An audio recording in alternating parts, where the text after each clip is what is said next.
피의 청구인 대통령 박근혜를 파면한다. 2017년 3월 10일 오전 11시 22분 탄핵이 확정된 순간이었습니다. 이제 박근혜 전 대통령은 민간인 신분으로 청와대를 떠나서 삼성동 사저로 떠나야 하는데요. 앞으로의 거취, 김광덕 전 한국일보 정치부장, 양지열 변호사와 함께 알아보겠습니다. 안녕하십니까? 안녕하세요. 네, 첫 여성 대통령, 또 첫 부녀 대통령이라는 이름을 받았었는데요. 어떻게 보면은 불우하게도 아버지와 함께 같이 제대로 불명예 퇴진하는 이런 상황이 돼버렸어요. 네, 그렇습니다. 대통령이 불과 4년 여전에 대통령이 취임할 때만 해도 대한민국의 첫 여성 대통령이고 첫 부녀 대통령이라는 데서 아버지의 소위 그 이을 이어서 뭔가 한국의 근대화와 또 민주화, 아버지는 못다한 민주화에 어떤 기여할 그러한 기대가 있었습니다만은 그러한 거를 못하고 임기 4년 한 12일 만인가요? 그래서 첫 탄핵 대통령이 됐다는 불명예를 안게 됐습니다. 그래서 탄핵 소추안이 가결된 적은 노무현 전 대통령이 있습니다만은 헌재에서 탄핵이 최종 확정돼서 파면되는 거는 처음 있는 일이고요. 그래서 박 대통령 개인으로 볼 때는 그 어머니 아버지가 다 불행한 일로 이렇게 그 서거한 뒤에 인고의 세월을 거쳐가지고 소위 말해서 정치권에 입문해서는 선거의 여왕이라는 말도 듣고 그랬는데 그래서 첫 여성 대통령이 됐는데 그런 일을 맡게 됐습니다. 네. 양 변호사께서는 어떻게 보셨습니까? 다른 것보다도 참 아이러니, 역사의 아이러니라고 하는 게 이제 박근혜 전 대통령이 아버지인 박정희 전 대통령이 사실은 이제 헌법재판소의 설립을 막았던 인물이기도 하고요. 또 대법원에서 이제 한동안은 그래서 우리나라에서도 대법원이 헌법재판을 했었거든요. 그러다가 대법원의 헌법재판 기능조차도 유신헌법을 만들면서 없앴었는데 그 이후에 이제 87년 민주화 헌법에 의해서 설립된 헌법재판소에 의해서 그 딸인 박근혜 전 대통령이 자리를 잃게 됐다라는 점이 또 역사의 하나의 아이러니가 아닌가 싶습니다. 네. 박근혜 전 대통령의 대리인단 측은 물론 헌재 판단에 유감을 표명을 했지 않습니까? 네, 하지만 그래서 일각에서는 재심 카드를 꺼내지 않겠냐 이런 말도 있는데요. 하지만 헌재가 단심제이기 때문에 사실상 가능성이 희박하다고 볼 수 있겠죠. 결론적으로 이야기하면 재심 가능성은 좀 적습니다. 굉장히. 근데 이제 지금 현재 대통령이 지금 일단 청와대 관저를 안 떠나고 있는데 그거는 이제 사저의 보수 공사가 안 된 이유로 하고 있지만 대통령이 한 번도 입장 표명을 안 했고 대리인단에서도 지금 어떤 변호사는 수용할 수 있다 그러고 어떤 사람들은 이제 이게 수용할 수 없다라는 이런 입장이 갈려 있는데 좀 고심 끝에 재심 여부를 결정할 것으로 보입니다. 근데 이제 원래 헌법재판소는 원래 규정이 단심입니다. 단심이고 헌법재판소법에는 재심 규정이 들어있지 않은데 단지 개별 사례에서 재심 사유를 인정하는 이러한 그 요건이 있는데 가령 이제 그 전에 나온 요건 중에 하나가 재판부 구성이 잘못되는 등 절차상으로 중대하거나 명백한 위법이 있을 경우 할 수 있다 이렇게 돼 있는데 예를 들어서 이번에 어저께도 그러한 가능성에 대비해서 헌재가 8인 체제는 전혀 위헌이 아니다라고 했고 국회 탄핵 소추 절차에서도 전혀 문제가 없다고 했기 때문에 지금 현재 그 대리인단에서 거론했던 재심 사유로 거론할 수 있다는 건 그거 외에는 고영태 등의 증인을 채택하지 않았다는 것밖에 없어서 실질적으로 재심 신청을 하기도 쉽지 않을 뿐만 아니라 신청을 하더라도 신뢰성을 거두기 어렵고 바로 이렇게 받아들이지 않아질 가능성이 굉장히 높습니다. 네, 지금 화면으로 청와대 모습 보고 있습니다. 박근혜 전 대통령이 머무르고 있는 관저 모습을 보고 계십니다. 그동안 박 전 대통령은 특검에서 현직 대통령이기 때문에 피의자 조사 안 된다면서 거부를 해왔는데 이제는 피의자 신분이 됐고 이제 검찰로 수사는 넘어갔습니다. 검찰 수사 어떻게 예상하십니까? 일단 수사의 속도를 낼 수밖에 없는 상황으로 저는 보는 게요. 첫 번째 가장 큰 이유가 법적으로 봤었을 때 현재 지금 최순실과 안종범 전 수석 같은 경우 재판이 이미 진행 중입니다. 그러니까 그런데 그 두 사람이 직권남용과 강요 같은 혐의를 받고 있는데 공범이 된 이유가 중간에 박근혜 전 대통령이라는 매개체가 있었기 때문인 거거든요. 그럼 공범에 대한 형사재판이 진행되고 있는 상황에서 수사를 착수하지 않게 되면 나중에 공범은 재판을 확정할 때가 되는데 다른 또 하나 피의자이고 공범이 된 박근혜 전 대통령에 대해서는 재판을 그 뒤늦게 시작하게 되면 또 재판관에 모순이 생길 수도 있습니다. 그런 부분이 있고 또 일각에서 또 정치적으로도 만약에 이걸 수사를 좀 서두르지 않고 나중에 대선에 인접해서 수사를 하게 될 경우에는 그것이 어떤 식으로든 여론에 영향을 끼칠 수밖에 없기 때문에 검찰의 공정성 같은 데에 문제를 일으킬 수도 있다라는 그런 지적을 받을 수 있다는 점에서 그 수사의 속도를 낼 수 있는 가능성이 좀 많이 높아졌다라고 봅니다. 출국 금지를 검토하고 있다. 뭐 이런 얘기도 나오고 있어요. 출국 금지가 현실성은 사실 떨어지는 얘기죠. 네. 설마 이제 박근혜 전 대통령이 실제로 뭐 정치적 망명을 선택하거나 그럴 가능성은 낮지만 네. 출국 금지를 하는 것은 이제 검찰이 그만큼의 수사 의지를 밝힌 어떤 상징적인 조치가 될 것으로 보입니다. 가능성은 네. 충분히 있습니다. 예.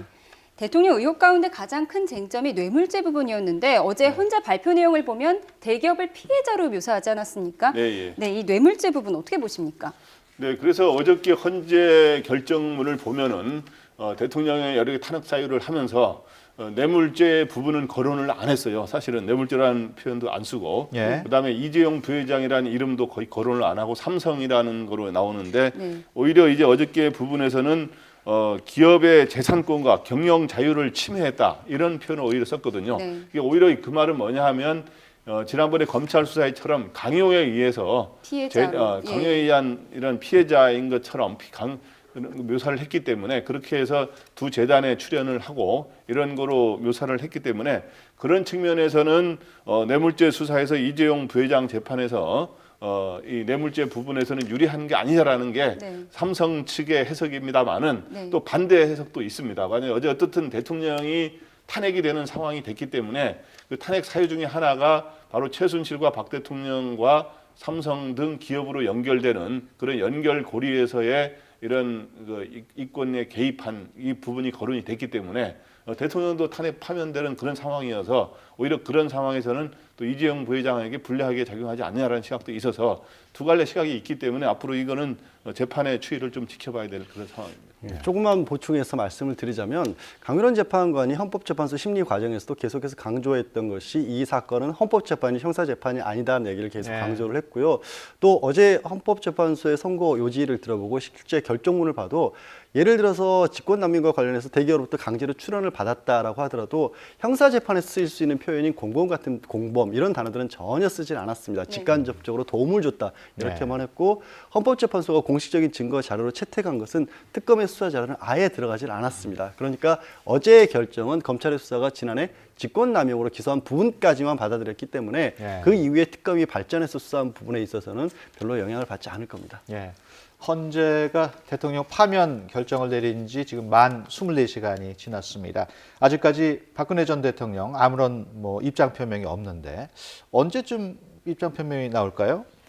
어쨌든 대통령은 지금 어저께 굉장히 충격 속에서 참모들하고 만났는데 청와대 참모들하고 만난 데서 드릴 말씀이 없다라고 네. 이야기를 했다는 거예요. 그래서 대통령은 당초에 이 기각이나 각하를 굉장히 기대했던 모양이에요. 그래서 이제 그 8인 그것도 전원 일치로 파면 결정이 나와서 굉장히 충격을 받아서 지금 현재 어떠한 입장 발표를 안 하고 있는데 이 입장 발표를 하지 않고 과연 삼성동 사저로 가서 검찰 수사에 대비하느냐 중간에 입장 발표를 하느냐 두 갈래 시각이 있는데요. 저는 어떻든 그걸 떠나서 대통령이 입장 발표를 저는 하는 게 맞다고 생각합니다. 대통령이 입장 발표를 하게 되면 저는 어떤 발표가 있어야 되느냐. 첫째, 바로 헌법 수호 의지가 없어서 파면한다고 그랬으니 바로 그러한 최순실의 국정 개입과 헌법 수호를 제대로 못한 부분에 대해서 대국민 사과를 하는 게 필요하고요. 그 다음에 이 헌재의 결정에 어떻든 승복하겠다고 하는 뜻을 밝혀야 되는 것이고 또 하나는 자기를 현재 탄핵 반대를 하면서 자기를 응원해줬던 태극기 집회 세력이라 이런 사람들에게 이제 선거도 다가오고 여러 가지 국가의 어떤 경제나 안보 위기를 해결해야 돼서 단합해서 해결해야 되는 거 아닙니까? 그걸 위해서 자제를 당부하는 네. 그런 것까지 포함한 대통령의 입장 표명이 있어야 될 것으로 보입니다. 네. 어제 유승민 대표가 대통령의 감동적인 말 한마디가 분열을 막고 국민의 상처를 치유할 것이다 그랬는데 어느 정도 공감하십니까? 네, 유승민 의원의 그 말이야 맞는 말이죠. 이왕이면 뭔가 단순한 형식적인 언급이 아니라 뭔가 감동적인 말 한마디 이런 게 국민들을 이제 자기를 또 지지하는 전체 다른 국민뿐만 아니라 자기를 지지하는 사람들에게도 협동력을 갖고 또 자기를 대통령 박 전 대통령을 반대하고 했던 사람들에게도 또 나름대로 설득할 수 있는 근거가 될 거라 보입니다. 네. 네. 박 전 대통령을 가까이서 보자 했던 한광옥 비서실장, 또 김관진 국가안보실장을 비롯해서 이 청와대 참모진들의 거취가 어떻게 되는지 궁금해하는 분들이 많습니다. 저희가 앞서 청와대 출입기자 연결도 했었는데 이제 대통령 없는 청와대 아닙니까? 뭐 할 일이 없을 거다 이런 전망도 있는데요. 어떻게 보십니까? 당장 할 일이 없어진 건 현실적으로는 맞는 얘기죠. 하지만 그분들은 이제 박근혜 개인이 아니라 대통령을 보좌하는 역할, 국가기관의 하나로서 소속된 분들이었고 인사 규정에서 대통령이 자리를 잃는다고 해서 당연해직되지는 않습니다. 당연히. 그렇지만 그럼에도 불구하고 지적하신 것처럼 앞으로 60일 동안 이 공석이 되지 않습니까? 청와대에 주인이 없는데 그 자리에 공무원으로서 할 일이 없는 상황에서 남아있는다라는 것이 또 모양새 자체가 어색해지는 상황이 됐고, 그다음에 정치적 입장에서 봤었을 때는 대통령의 나중에 들어가긴 했지만 그래도 대통령이 파면되는 와중에 보좌에 있던 사람들의 어떤 정치적 책임 이런 부분들도 문제가 될 수 있지 않겠습니까? 그래서 아마 자리에서 물러나는 식의 어떤 수순을 밟지 않을까 싶습니다. 예. 제가 보충 의견을 얘기하자면요. 이제 이건 저는 국가적 차원에서 한번 접근할 필요가 있다 그러는데 일단 이 탄핵이 인용된 거는 대한민국의 첫 사례입니다. 이제 앞으로 좋은 관례를 이제 만들어 가야 되는데 앞으로도 또 이런 일이 없어야 되겠지만 또 없지 말란 법이 없으니까 좋은 관례를 만들어야 되는데 대통령이 없으니까 이제 대통령 권한 대행은 총리를 겸하고 있기 때문에 총리실에 보좌팀이 있지 않습니까? 네. 주로 거기에 보좌를 주로 받겠지만 당장 대통령이 없으니까 이 사람들은 당연히 물러나는 게 맞는 게 아니냐라는 게 국민 정서상 그런 말이 나올 수 있다는 건 이해합니다. 그러나 저는 물러나는 것은 바람직하지 않다고 생각합니다. 왜냐 그러면은 첫째 황교안 대통령 권한 대행이 총리 보좌진뿐만 아니라 국가 전체 운영을 위해서는 청와대 보좌진 일부가 실제로 보좌하기에 필요한 게 있고요. 여러 가지 이제 또 내각과의 또 협의도 해가면서 필요한 게 있고 또 하나는 이 우리나라의 주요 우방 국가라든가 상대 국가와의 파트너가 있습니다. 예를 들어서 국가안보실장 그러면은 이제 백악관 국가안보 보좌관이라고 하고 상의를 하는 그런 파트너거든. 전화를 연결하고 그런 파트너가 있기 때문에 지금 경제적으로 그리고 안보적으로 굉장히 중요한 위기의 순간이잖아요. 그런 업무의 연속성을 위해서는 일부 남을 사람들은 남도록 하는 이런 선례를 만들어야 되고요. 이걸 포함해서 하여튼 그 노무현 전 대통령 당시에 청와대 비서실장을 지낸 이병환 당시 비서실장인데 당시는 홍보수석도 진행을 했는데 그분하고도 제가 여쭤봤어요. 여러 가지를. 당신들은 탄핵 때 어떻게 대비를 했느냐 했을 때 이런 말을 하더라고요. 비록 탄핵을 자기가 기각을 했지만 탄핵의 인용과 기각의 가능성에 대해서 다 대비를 했다. 시나리오에 대해서. 그래서 소위 말해서 가지 않은 길이 벌어지는 거다. 앞으로 시로 말하면 프로스트에 가지 않은 길이 있지 않습니까?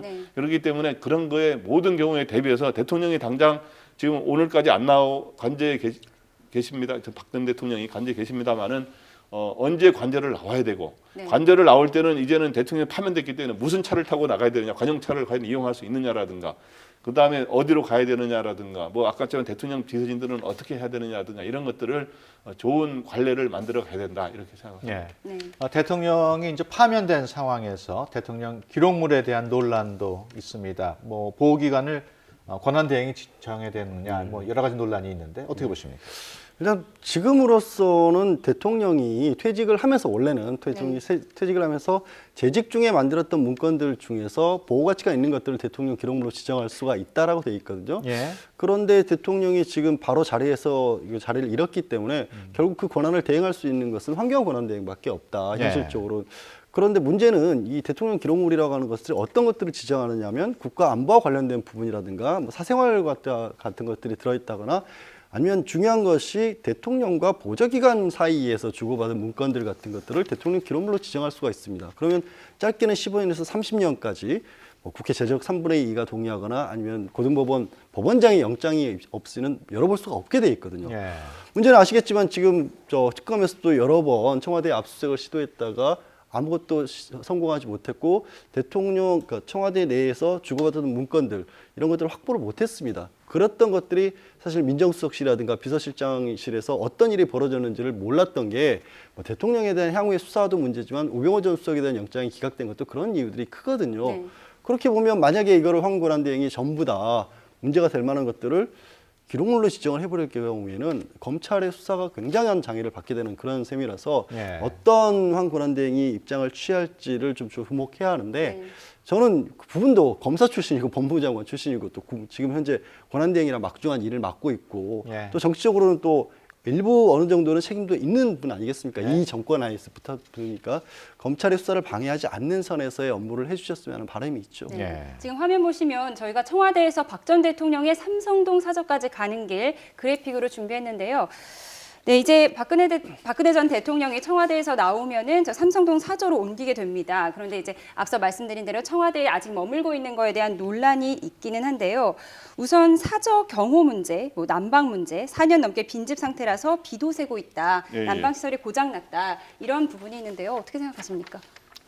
원래는 탄핵이 최종 선언이 되면 어저께 선고가 되면 그 시점에 바로 파면이 되는 겁니다. 네. 원래 법적으로 보면 바로 어저께 청와대를 나와야 되는데 청와대를 나오지 않은 지금 이유는 뭐냐면 삼성동 사저에 가려 그러는데 사저가 지금 현재 난방이 문제가 네. 있고 그다음에 누수 현상이 있고 그다음에 대통령이 지금 파면이 되더라도 경호 경비 업무는 해주도록 돼 있기 때문에 네. 경호 시설이 현재 없어서 예. 그런 걸 준비하기 위해서 늦어진다고 하는데 아마 오늘 그럼 나오느냐 내일 나오느냐 뭐 이야기가 있는데 지금 청와대에서 나오는 이야기는 오늘까지는 힘들 것 같다 이런 이야기 나오고 있지 않습니까? 그래서 어떻든 그런 뭐 사전 미리 그럼 대비를 했어야 되는 거 아니냐 그러는데 아마 미리 대비하기에는 그런 뭐 인용에 대비하는 거냐 뭐 기각에 대비하는 거냐 이런 이야기가 나와서 아마 못했을 수가 있는데 어떻든 저거는 뭐 하루 이틀의 여유는 뭐 저는 줄 수 있다고 봅니다. 네. 그런 어떤 박 전 대통령은 조속히 어떤 관절을 나와서 지금 현재로서는 민간인 신분으로 있는 거 아닙니까? 네. 그래서 여러 논란이 있을 수 있기 때문에 빨리 조속히 사저로 가든지 다른 곳으로 임시 거처로 가든지 하는 게 맞는 것이고 가는데 이제 지금 현재 취재진들이 그 사저 주변에 뭐 빌딩이라든가 이런데 네. 취재 열기가 또 우리나라 대단하지 않습니까? 네, 그래서 외신까지도 많이 왔다고 그래가지고 하더라고요. 뭐 아마 사저에 들어가도 뭐 거실에 있는 모습을 또 뭐 사진 찍을 뭐 여러 가지 그런 대비를 할 수도 있는데 네. 어떻든 그 대통령은 어떻든 조속히 삼성동 사저로 갈 준비를 해야 될 것 같습니다. 제 궁금한 점이 대통령의 사저인데 아무런 관리인 없이 저렇게 비워뒀다는 게 좀 이해가 안 가요? 그러게요. 정말 그렇죠. 지난번 마지막으로 이제 인터넷 언론과 그 얘기를 하면서 네. 태극기 집회에 참가 인원이 2배로 늘었다더라. 많이들 네. 고생하고 있고 그리고 본인이 그때까지만 해도 엮어도 너무 엮었다라는 식으로 생각을 하고 있었기 때문에 네. 어쩌면 인용 가능성에 대해서 낮게 봤을 수도 있을 것으로 생각이 됩니다. 그리고 말씀하신 바와 같이 뭐 1년, 2년 남았더라고 하더라도 정상적으로 재임 기간을 마치더라도 1년여밖에 남지 않은 상황이었는데 관리조차 안 했다라는 부분이 조금 고개를 갸웃거리게 만드는 거고요. 시간이 길어지면 길어질수록 이게 다른 것보다 이렇게 불복의 이미지로 비칠 수 있다는 부분은 경계를 분명히 해야 합니다. 그리고 네. 벌써 반대 집회 과정에서 이 사상자가 나오지 않았습니까? 예. 이런 일은 최소한 한때의 대통령으로서 갖춰둔 국민에 대한 어떤 최소한의 예의 차원에서라도 막기 위해서라도 어떤 메시지도 그렇고 빨리 행동하는 모습을 보여줘야겠죠. 네. 예. 네, 이제 조기 대선을 앞두게 됐습니다. 조기 대선을 앞두고 발등에 불이 떨어진 자유한국당의 반응이 궁금한데요. 자유한국당이 이제 박 전 대통령과 선긋기를 할지 아니면 동정 여론을 증폭시킬지 궁금합니다. 어떻게 보십니까? 어쨌든 자유한국당은 어저께 탄핵 그 결정이 나온 직후에 이거를 겸허하게 존중한다, 겸허하게 따르겠다라고 하는 입장을 밝혀서 다행이고 어떻든 자유한국당은 태극기 집회 처리하고 똑같지는 않지만 네. 서로의 약간의 연결되는 측면이 있기 때문에 자유한국당은 이러한 탄핵에 반대하는 사람들의 이러한 과열 행동이라든가 이런 거를 자제하는 데 앞장서 주기를 저는 바라고요. 그래서 자유한국당은 앞으로 이제 여러 가지 차분한 가운데 소위 야권과의 지금 뭐 자유한국당 스스로 자기네들은 이제 집권당이 아니라고 선언했습니다. 예. 이제 다른 정당, 더민주당이라든가 그다음에 이제 국민의당, 바른정당과의 대선의 어떤 공정한 경쟁 그걸 통해서 뭐 어떻든 자기들의 정권을 또 창출하려고 노력하는 그런 모습을 보이는 게 바람직하다고 봅니다. 예. 조금 전이죠. 12시 정오에 김영덕 중앙선거관리위원장이 대국민 담화를 발표했습니다. 내용을 들여다보면 우선 지나친 선거 과열, 갈등 등을 우려를 했는데요. 이 그래픽으로 준비가 됐는지 모르겠습니다. 김영덕 선거관리위원장, 지금의 여러 갈등으로 인해서 선거가 지나치게 과열되지 않을까 우려되고 있다. 또 수많은 국가적 위기를 극복한 역사가 우리가 있기 때문에 국민의 저력을 발휘하자 이런 내용을 했습니다. 담화문 발표 어떻게 보셨습니까? 일단 지금 저런 말씀을 하실 수밖에 없는 상황 아니겠습니까? 네. 그 탄핵이라고 하는 아주 비상적인 어떤 상황에서 선거가 치러지게 됐고 그런 점을 우려해서 어제 헌법재판소의 선고 요지에서도 국론 분열을 가장 걱정을 했었고 네. 이것은 뭐 정치적 페이스를 청산하기 위한 것이 진보와 보수의 문제 이런 이념의 문제도 아니다라는 것도 누누이 강조를 했습니다. 다만 그전에 이제 물론 뭐 촛불 집회 같이 많이 평화롭게 이루어지기도 했지만 어제 탄핵 반대 집회도 아직도 거세게 이루어지고 있기도 하고요. 네. 이것이 선거로까지 이런 과열된 분위기가 이어질 경우에는 이 국가의 비정상적인 상황을 빨리 탈피하는 데 하등에 도움이 되지 않는 것 아니겠습니까? 네. 민주시민으로서 민주국가로서 가장 중요한 축제가 아름답게 치러지기를 바라는 마음에서 당연히 해야 될 당부였던 것이죠. 저도 네. 한마디 더 하면요. 어떤 김용덕 선관위원장이 갈등과 분열이 없는 조기 대선이 돼야 된다 이렇게 했는데 네. 이제 두 집회 태극기와 촛불 집회가 이렇게 계속 되면서 세대결을 하면 대선의 어떤 공정하고 이러한 그 차분한 이러한 선거 이런 이 과정에 장애가 초래하거든요. 그렇기 때문에 저는 대선 기간에는 여러 가지 규제하는 게 있습니다. 네. 그래서 대규모 집회를 하면서 불법적으로 할 경우는 막을 수 있는데 대선 전에도 이 황교안 대행과 이제 선관위원장 등이 네. 이 양쪽의 공정한 대선 관리를 위해서 앞으로는 시위라든가 대규모 집회를 자제하려는 것을 강력히 당부하고 상당히 허가에 대해서도 이제는 지금까지는 촛불 집회 세기설에 서로 경쟁적으로 했기 때문에 뭐 어디 막을 수가 없었어요. 그래서 법원도 굉장히 시위 같은 것도 굉장히 어디에 청와대 가까이까지 진출할 수 있도록 네. 허용을 해줬는데 네. 이제는 이런 상황들이 마무리됐기 때문에 그런 것들을 어느 정도 제한을 두는 방식으로 가는 게 맞다고 생각하는데 과거에도 그랬습니다. 2004년 노무현 전 대통령 탄핵 그 심판이 과정에 그 험지에서 심판한 과정에 총선이 치러졌는데 당시 고건 대통령 권한대행이 당시에 탄핵 반대 집회가 굉장히 집회 시위가 커졌는데 그때 굉장히 자제를 당부해서 그거를 또 어느 정도 수용한 적이 있거든요. 네. 네, 선거일은 이제 늦어도 오는 20일까지 황 권한대행이 이제 공고를 하게 되는데요. 5월 9일이 유력하다고 합니다. 그럼 이제 앞으로 우리 대선은 항상 이렇게 따뜻한 봄에 치르게 되는 겁니까? 그렇게 돼버렸죠. 네. 이제 선거 기간 자체가 바뀌어버린 셈이 됐죠. 네. 정말 비정상적인 일이. 아마 지금 이제 언론에서 많이 보도를 하다시피 날짜 때문에 5월 9일이 가장 유력시 된다고 하지 않습니까? 이른바 뭐 장미 대선이라는 그런 또 네. 이름을 붙였는데요. 따뜻한 뭐 봄, 초여름이라도 볼 수 있는 네. 봄에 치르게 됐으니까 앞으로 대한민국에도 봄이 왔으면 좋겠다는 생각까지도 들게 만드는 그런 변동입니다. 예. 그동안 뭐 대선 앞두고 각 후보들 또 여론조사 많이 나왔었습니다. 문재인 전 대표 경우가 제일 1위를 계속 지키고 있고 그 뒤로 뭐 쭉 있습니다만은 황교안 권한대행 출마 가능성이 일반 유권자들의 관심사항 중에 하나인데 네. 어떻게 보십니까? 황교안 권한대행의 저는 출마는 그렇게 쉽지는 않다고 봅니다. 왜냐하면 지금 박근혜 대통령이 그 만약에 기각이 됐으면은 시간을 두고 출마할 수가 있는데 인용이 된 상황에서 이제는 진짜 대통령 없는 명실상부한 대통령 권한대행으로서 국가의 최고 책임자 아닙니까? 예. 그렇기 때문에 본인이 지금 현재 또 국가적으로 여러 가지 안보적 사드 문제를 둘러싼 여러 가지 북한의 또 도발이 있고 또 이런 여러 가지 안보적 그리고 경제적인 위기 속에서 그거를 또다시 대행한테 경제부총리한테 맡기고 떠나기에는 여러 가지 부담스러운 게 있기 때문에 또 하나는 현재 이 최순실 국정농단 이 사태에 또 총리로서 어떻든 간접적인 또 책임이 있는 거기 때문에 그런 측면에서 나오기는 쉽지 않다고 보는데 자유한국당에서는 지금 뚜렷한 주자가 별로 없지 않습니까? 홍준표 경남지사가 지금 네. 출마 가능성이 거론되고 있습니다만은 그렇기 때문에 자유한국당에서 계속 출마를 아마 종용을 할 가능성이 있습니다. 그래서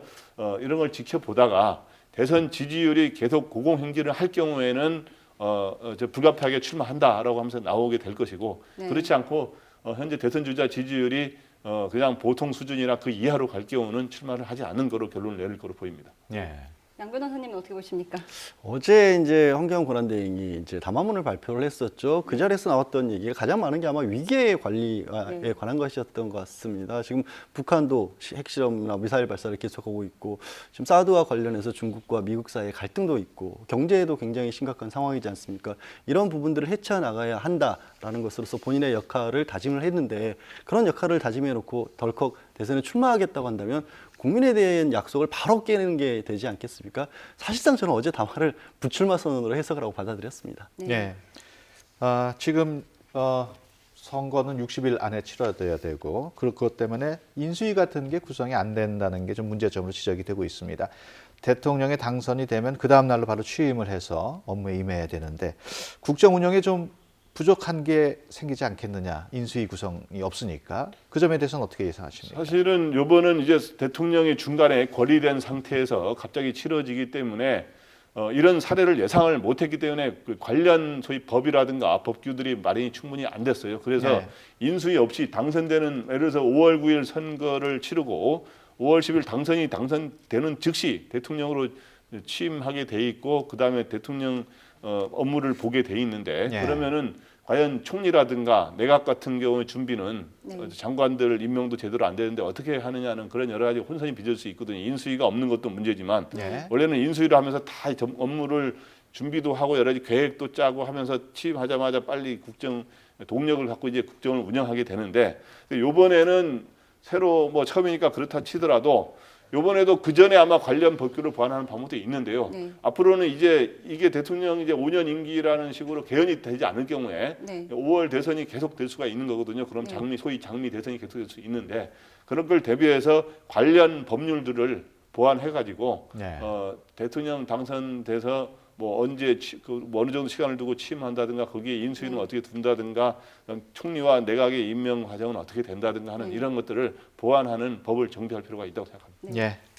알겠습니다. 네, 지금까지 김광덕 전 한국일보 정치부장 그리고 양지열 변호사와 함께 얘기 나눠봤습니다. 오늘 말씀 고맙습니다. 고맙습니다.